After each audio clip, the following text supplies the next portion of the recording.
I listen to Avanel and I say, Phillip, go home. Phillip, go home. Can't follow that. I feel my guest Stefan, you notice. Stefan Reese. Right? Not everybody's a prima donna like you. Need staff. I come to work. Sign me up. So many things fill your head when you know you have to bring a message to the people tonight. I listen to Felicia. She has a way she's laid out the space for us. Jody Mohammed she channels everybody's big sister into the conversation.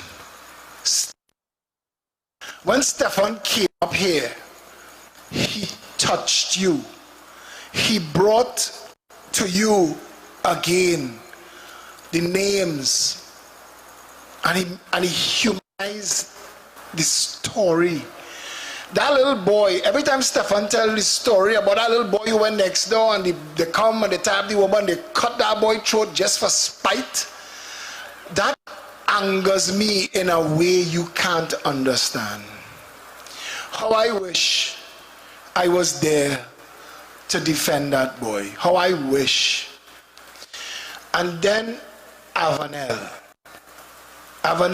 this is the second time that I say, if she had called an altar call, I come in. Avanel, and they tell me in meetings, this, and then all of them come and talk politics. Avanel sound like the most prolific politician in the country. I just raised my voice and I afraid to raise my voice tonight. Her voice still here all over the place.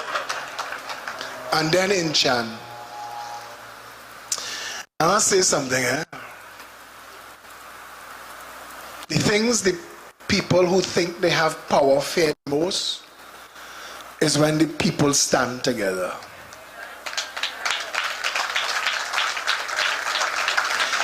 In Chan Ishmael, I know where you are. I don't know how much days I have left in this world, but you and I will be friends for all of those days. I promise you that.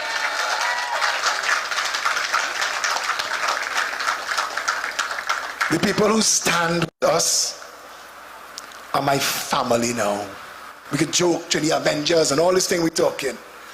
Stefan come to tell me just now, he pulled me aside, he said, you know, this thing growing. Because tonight we thought we would have less people than Woodford Square. And look at you. Look at the size of the crowd. Arima gonna be madness. And then after Arima is San Fernando. But Avanel and Candace take a day off and 24 hours with Daddy Barrett and the family, and they went to Tobago and they set up an affiliate in Tobago in the middle of this week. So while we doing this, people in Tobago calling for packages and people distributing it one time. So Candace and Avanel deserve a round of applause for that. And the people of Tobago have sent a message to Trinidad. This is we together. We united in this. We think those who have power fear the most is when the people stand together. They don't know what to do. Every time they see a live video, every time they see one of these events, they go in meetings and they say, how are we dealing with that? Let me undo them. Let me stop it. Let me take away the fire. I hear one saying, he guaranteed by next week, women will have pepper spray. I tell him, no, he lie. Right now I tell you, lie. and they're trying this thing that they've tried before and it's not sticking. They're telling you what they think you want to hear and you're ignoring them, and they fight now. Gandhi said, first they laugh at you, then they fight you, then you win. When we started the Candlelight Vigil, Faris Al-Rawi, the Attorney General of this country, laughed at us. He laughed and make fun of us. So they laugh at us. Last week, Friday, they war with us. They lock we out, we square. They fight me last week. Last night, Faris like a clown walking around with a candle in his hand. We done win already. We done win already. Somebody asked me, we marching against Faris. Who Faris marching against? We marching for the Attorney General to do his blasted job. Who is the Attorney General marching against? This morning, I did a video. I was a little bit angry. My priest called me and said, Phillip, put it down, son. We know you're vexed. We vexed too. But you see them come to make a mockery of this, of mummies and daddies and babies and grandpas and grannies and everybody. When I see them go to stunt and make a mockery and take propaganda media to broadcast it and pretend like somehow what Faris marching in have anything to do with this, I want to tell Faris, son, pat all the way down.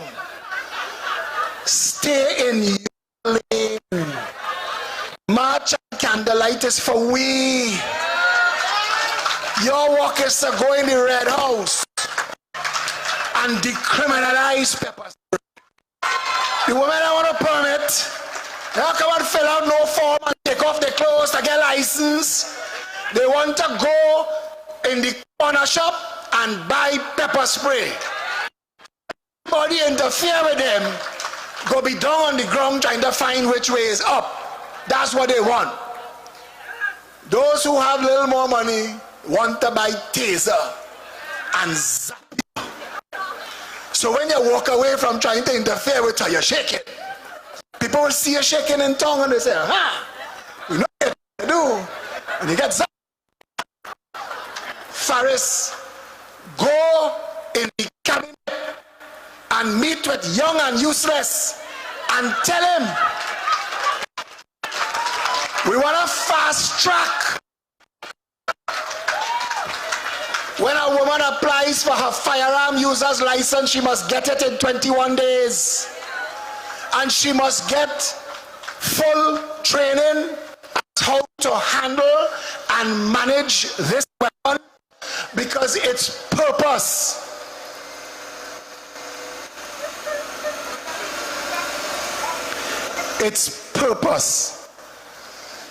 is to, I think we want to turn off that crane. Whatever you're trying to do, it did. Turn it off, please. But I think it did it. Whatever you're trying to do. Hey, Chan, is you driving that? Come forward.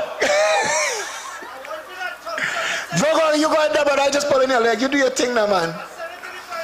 Oh, gosh. You're unfair. The man done is sleeping already. You can see it in his face. He calling Stuart Young. I want them, Faris, go in the cabinet and say, we stunt for them, we lie to them, we fool them with decriminalizing marijuana. The lawyers in our midst tell me that the reason the PH taxi drivers fight against having their taxis regulated is that most of them is young boys and they've had their run-ins with the law, and most of their run-ins with the law have to do with smoking weed.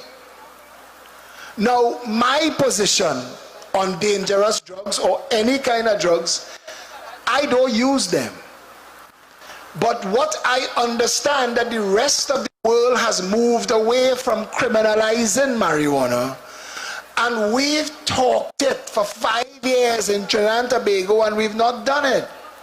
But for us to be able to get these PH taxis regulated, the driver has to be registered.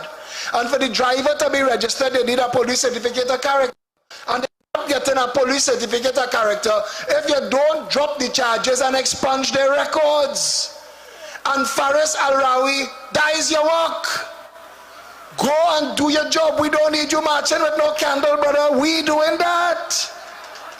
We marching with candle. You go in the Red House and do your job. Chan and others have spoken for decades about how we license vehicles in this country. We've seen pictures for years, 2 and 3 vehicles parked up side by side with the same license plate number. We know that you could go by any little graphic artist and change your license plate the way you want it to be. And that is wrong. We need a system for the issuance of license plates for a vehicle. That's the parliament work. Faris, you're wasting time marching in the street. Go in the parliament and fix that. And finally, and others have spoken about this, our criminal justice system in this country is in a mess. From arrest to charge to prosecution, we are lost at sea. We, the people of Trinidad and Tobago, have a difficulty trusting our own democracy. We live in fear of the criminals and the government. We are not a safe and happy people as much as we try to be, as much as the advertisers pretend we are, but we could be.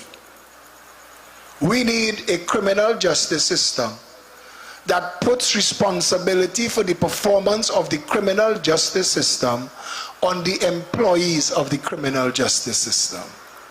Those who are paid to do the job must be made to do the job or be fired. Couldn't get easier. If it is 24 hours in first world countries, if it is 24 hours in first world countries from arrest to charge or release, it could be 24 hours here. If it is 6 months from charge to prosecute or release in first world countries, it could be 6 months here. And a court case not supposed to take longer than 1 year in first world countries, it could be like that here. And we, the people of Trinidad and Tobago, as Inshan and others have told you earlier, and I'll say this to you, you know, when you step out, like some of us have stepped out, you know you take your life in your hands, you know. There are people who tell me every day, all they just do is pray for me. That's all they do, pray for me. Whole day they pray for me. When we, the people, step out like this, we put ourselves at risk. But as Stefan said, this cannot continue. Many of our people are dying. Injan said you don't rush to that as a fact. It is too easy to lose your life in this country. And the people who take your life answer to nobody. Mr. 70 charges should have been lost in a jail cell. Not free to come outside and kill Andrea.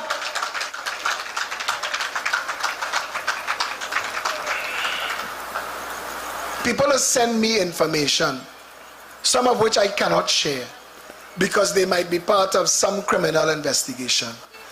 But those things should not drag on as long as they do. We are never going to get a feeling of safety and security in this country until people who commit those kinds of crimes are arrested speedily, tried speedily, and hanged from the neck until dead.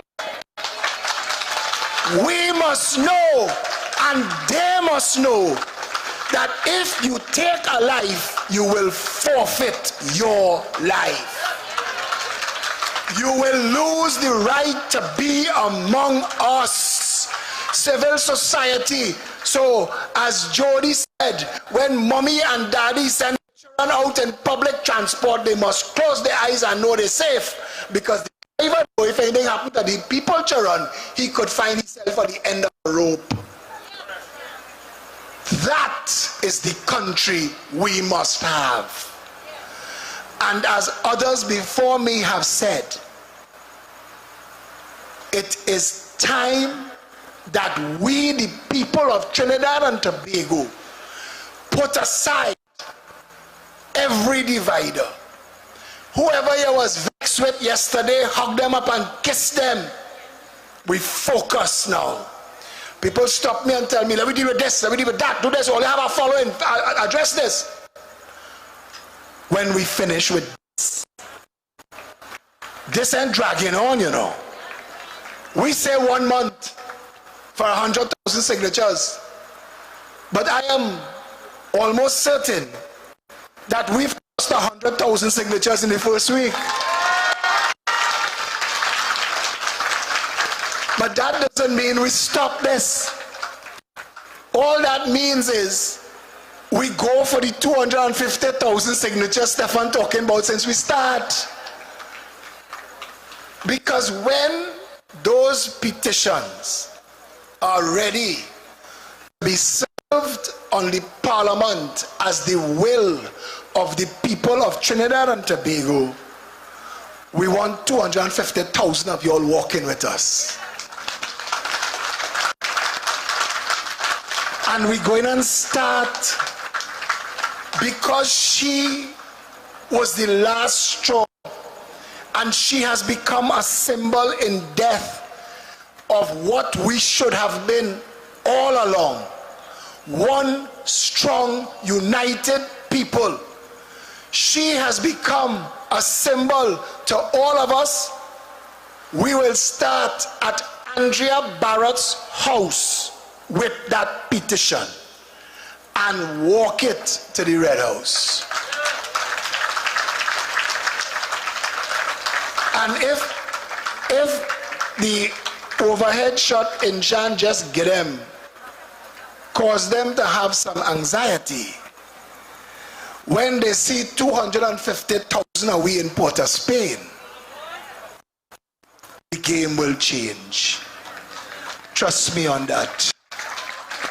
Like all the others who have thanked you for putting aside your life and your family time and your leisure or your business, whatever sacrifice you made to come and join with us tonight again, I thank you sincerely. You are the love that we are going to end this culture of hate with. You are it. And you need to give yourselves a resounding round of applause for having the decency, the compassion, the love, the patriotism to stand together. I acknowledge all of the brothers and sisters who have chosen to put aside whatever differences we had to make ourselves available to serve, and I stand as a servant. Our job is to fix this country. We're going to start first by making it safe for our women to go about their business. We'll deal with the rest after. Thank you very, very much.